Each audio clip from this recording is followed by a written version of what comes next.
नमस्कार प्रणाम दोस्तों। भोजपुरी इंडस्ट्री से बहुत बड़ी खबर निकल के आ रहा है आप सबके बीच में।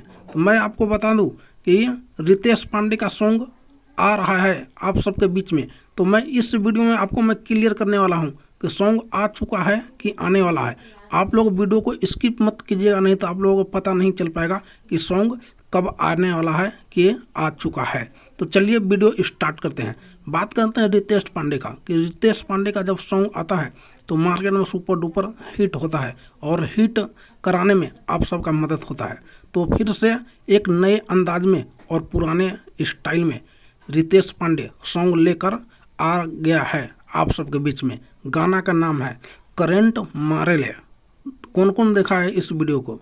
अगर नहीं देखे हैं वो भी कमेंट कीजिएगा, जो देखे हैं वो भी कमेंट कीजिएगा। मिलते हैं एक नेक्स्ट वीडियो में, जब तक के लिए धन्यवाद।